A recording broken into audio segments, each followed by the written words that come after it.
Hello, fellow Apterians. I'd like to talk to you today about Aptera's announcement that they plan to use a yoke for steering control on the forthcoming Aptera.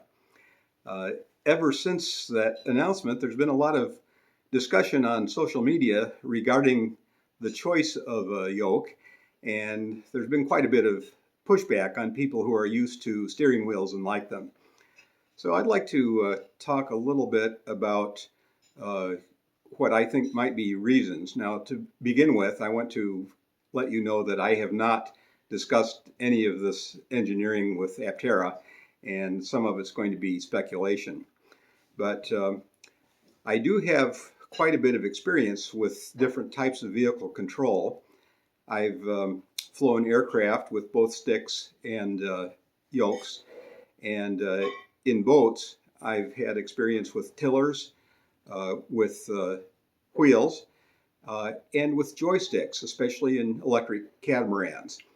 Now, the widely spaced motors on an electric catamaran allow one to use a joystick to easily spin the boat in its own space, even 25-foot wide boat. And the wheel motors in the Aptera are somewhat of an analog to this capability, and it's one that other cars typically don't have.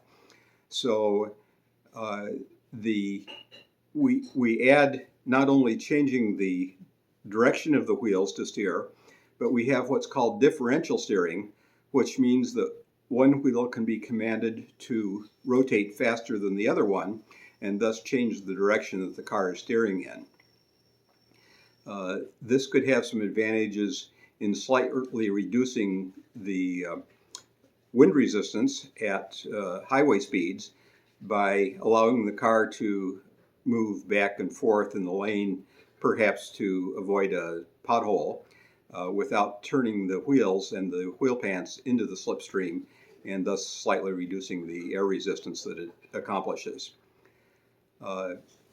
My guess is that in considering the various options, that a joystick, which would probably work very well, is a little bit too far of a step for what most drivers are going to be used to, and thus adapting a yoke to this kind of application might be the most familiar and the easiest learn choice for most vehicle drivers.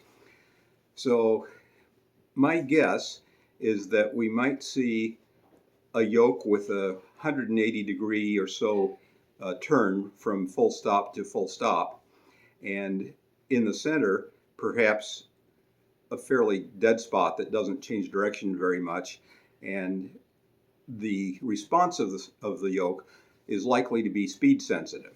So the faster you go, the less likely it is that you could over control with big inputs.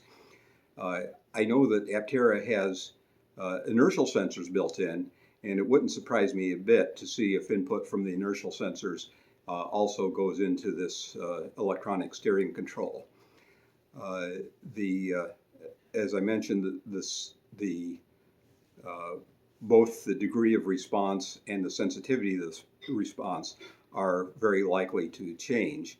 And frankly, I can't wait to experience what Aptera comes up with.